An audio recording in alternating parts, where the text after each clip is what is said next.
बीच में मैं यहाँ आऊँ, हालांकि फ़िलहाल दरबार जो है नवंबर तक श्रीनगर में है, लेकिन उसके बावजूद बीच बीच में मैं कोशिश करके यहाँ आके लोगों से मुलाकात करता रहूँगा। किस तरह से लोग आना चाहिए, किस तरह से यहाँ अफसर तैनात होंगे। यहाँ एक तो जिस तरह श्रीनगर में ऑनलाइन जो है मेमोरेंडम या जो उनके जो डिमांड्स हैं वो डाले जाते हैं, या उनकी शिकायत रहती है या कोई मसला होता है, एक तो ऑनलाइन तरीके से, ऑफलाइन भी वो यहाँ आके अपना जो है रिप्रेजेंटेशन यहाँ डाल सकते हैं। यहाँ अफसर तैनात होंगे, दफ्तर खुला होगा और कोशिश की जाएगी कि उनके मसले जो हैं उनका हल हो। सर, जो राबता स्कीम है, इसी पर मैं तीसरा सवाल पूछा है कि कई लोगों की शिकायतें होती है कि हम तो आते हैं लेकिन थोड़ा डिले हो जाता है। क्या डिले तो लेकिन अब कोई अब वैसे भी गवर्नमेंट में टाइम फ्रेम है। मैंने अपनी पिछली हुकूमत में पब्लिक सर्विस गारंटी एक्ट जो है वो पास कराया था। उसमें कई सारी हुकूमत के जो फैसले हैं उन पर वक्त की पाबंदी लगी थी। उस लिस्ट को जो है बढ़ा दिया गया है और बार बार जो है उस लिस्ट का रिव्यू करके उसमें और गवर्नमेंट सर्विसेज जो हैं जोड़ दिए जाते हैं।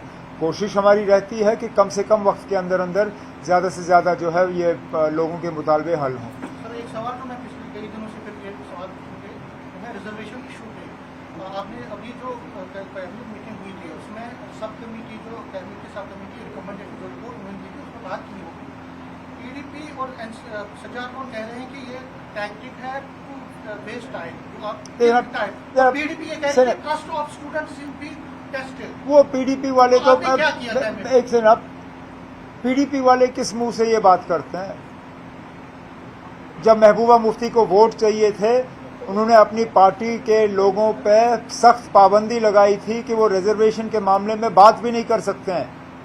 मैं वो ट्वीट के रिकॉर्ड निकालूं जो उस वक्त पीडीपी ने और महबूबा मुफ्ती ने अपने हैंडल से डाले थे कि nobody in the party is authorized to speak on reservation, क्योंकि उस वक्त महबूबा मुफ्ती साहिबा अनंतनाग से इलेक्शन लड़ रही थी, उनको रजौरी पुंछ से वोट चाहिए थे और इसलिए वो रिजर्वेशन के मामले पे खामोश रहीं। उस वक्त उन्होंने रिजर्वेशन पे बात क्यों नहीं की? उस वक्त वोट हासिल करने के लिए महबूबा मुफ्ती ने रिजर्वेशन के मामले पे न सिर्फ खामोशी अदा की बल्कि सौदा किया। आज उनको अचानक रिजर्वेशन के मामले पे लोगों के साथ हमदर्दी नजर आ रही है। ये हमदर्दी तब दिखनी चाहिए थी जब वो इलेक्शन लड़ रही थी। तो पीडीपी और इन बाकियों को कोई, सजाद लोन साहब के बारे में हम क्या कहें? 5 साल तो वो हुकूमत के करीब रहे जब ये सारा कुछ हुआ। हम लोग तो बाहर थे, हम लोगों को सरकारी मकानों से निकाला गया, हमारी सिक्योरिटियां कम की गई। वो तो सरकारी मकान में बैठा हुआ था, हुकूमत के करीब था। उस वक्त उन्होंने रिजर्वेशन के खिलाफ बात क्यों नहीं की? लेकिन अब अगर मुझे वक्त ज़ाया करना होता मैं 6 महीने और देता सब कमेटी को। आप क्या करते? क्या आपके पास कोई तरीका था मुझे मजबूर करने पे कि मैं ये रिपोर्ट जो है 6 महीने के अंदर अंदर कंप्लीट करूं? कितनी कमेटियां हैं इस मुल्क में जिन्होंने वक्त के अंदर जो है अपनी रिपोर्ट तैयार की? आम तौर पे कमेटी बनती है 6 महीने करते करते सालों साल निकल जाते हैं। ये शायद पहली मर्तबा ऐसी बात की होगी कि कमेटी को 6 महीने दी गई और 6 महीने के अंदर अंदर उन्होंने अपना काम मुकम्मल किया। लेकिन रिपोर्ट को उसके बाद लॉ डिपार्टमेंट को एग्जामिन करना ही पड़ता है। आप इस प्रोसेस को हाईजैक नहीं कर सकते हो। It's a legal document, it requires legal examination. Cabinet ने इस रिपोर्ट को एक्सेप्ट करके लॉ डिपार्टमेंट को भेजा हुआ एग्जामिनेशन के लिए, अपने कमेंट्स के लिए।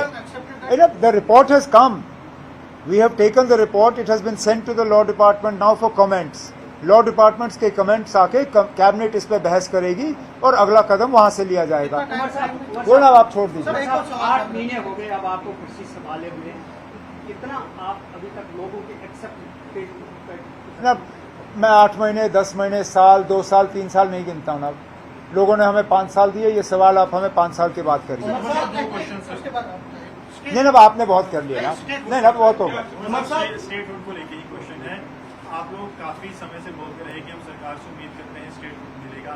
क्या अब आप सुप्रीम कोर्ट की तरफ भी इख्तियार करेंगे, ऐसा कोई प्लान है? और सेकंड क्वेश्चन है, जो एयर सेफ्टी को लेकर काफी कंसर्न्स रिसेंटली देखने को मिले हैं, उसको लेकर स्टेट गवर्नमेंट क्या करे? नहीं, हम कुछ नहीं कर रहे हैं। एयर सेफ्टी हमारे हाथ में है ही नहीं। सिविल एविएशन डिपार्टमेंट किसी रियासत के पास है। मतलब हमारे पास जब स्टेट का कोई रोल जो है सिविल एविएशन में नहीं है, बिल्कुल भी नहीं। आप भी जिन जहाज़ों पे चढ़ते हैं मैं भी उन्हीं जहाज़ों पे चढ़ता हूँ। हम उन लोगों पे जो है भरोसा करते हैं जिनकी ये जिम्मेदारी है। ये government of India, ministry of civil aviation और DGCA की जिम्मेदारी है। हम उम्मीद करेंगे कि जो भी कारण या वजूहात हैं अहमदाबाद के हादसे के पीछे, उनके बारे में जल्दी से जल्दी जो है पता चले और उनका जो है दोबारा ना हो, यही हमारी उम्मीद होगी। जहाँ तक आपका पहला सवाल था, आगे हमें क्या करना होगा स्टेट हुड लाने के लिए, उस पर हम बाद में बात करेंगे। फिलहाल तो हम उम्मीद लगाए बैठे हैं कि वज़ीर आज़म साहब ने जो लोगों के साथ वादा किया और उस वादे को दोहराया सोनमर्ग में भी और उसके बाद भी, वो अपने ये हुकूमत जो है अपनी बात पे कायम रहेगी और जम्मू कश्मीर को जो है रियासत का दर्जा वापस मिलेगा। सर, क्योंकि आप भी खुद कह रहे हैं कि आप इतने पावरफुल नहीं हैं, ब्यूरोक्रेसी में आपके कई लोग आपसे नहीं, आपकी बात नहीं मानते, तो आप क्या कोई लीगल ऑप्शन तो जब हमें लीगल ऑप्शन की बात करनी होगी उस वक्त मैं आपको बुला के कह दूंगा। इंडस वाटर ट्रीटी के सस्पेंशन के बाद अब एक प्रपोजल आया है गवर्नमेंट की तरफ से कि 113 किलोमीटर का कैनाल बनाया जाएगा जिसमें चिनाब के पानी को डाइवर्ट किया जाएगा पंजाब और कोई नहीं लेगा ना। मैं तो कम से कम इस बात की इजाज़त फिलहाल नहीं दूंगा। पहले हमें अपना पानी अपने लिए इस्तेमाल करने दीजिए, फिर हम बाकियों की बात करेंगे। यहाँ जम्मू में सूखा पड़ा हुआ है ना, यहाँ जम्मू में नलकों में पानी नहीं है। मैं पंजाब पानी क्यों भेजूं? पंजाब के पास पहले ही इंडस वाटर ट्रीटी के तहत 3 दरियाएं थीं, उस वक्त पंजाब ने हमें पानी दिया। हम तरस रहे थे जब वो क्या कहते हैं उसको, वो उज मल्टीपर्पज़ प्रोजेक्ट और वो दूसरा है क्या, what is the name of that, क्या शाहपुर कंडी बैराज पे कितने साल उन्होंने हमें रुलाया। लड़ के उस शाहपुर कंडी का जो है थोड़ा सा उस पर कार्रवाई हुई। फिलहाल ये पानी हमारे लिए है, हम ये पानी खुद इस्तेमाल करेंगे, फिर बाकियों के बारे में सोचेंगे। है दो चीज़ों पे हम फिलहाल काम कर रहे हैं। एक तुलबुल नेविगेशन का जो बैराज है उस पर दोबारा काम शुरू होना चाहिए और अखनूर से पानी पंप करके जम्मू शहर तक पहुंचाने की बात होनी चाहिए। सर, इजराइल और ईरान का जो एस्केलेशन हुआ है इसको किस तरह देखते हैं? मतलब ये अच्छी बात नहीं है, कहीं पे भी जंग हो तो अच्छी बात नहीं है। और ईरान ने ऐसा क्या किया अचानक जिसके बुनियाद पे इजराइल को हमला करना पड़ा? ठीक 2 महीने पहले अमेरिका के शायद इंटेलिजेंस की चीफ जो हैं उन्होंने ये कहा कि Iran is nowhere close to creating a nuclear bomb. ये 2 महीने पहले उनकी जो है एविडेंस थी। आज 2 महीने के बाद अचानक इजराइल ने ईरान पे हमला किया।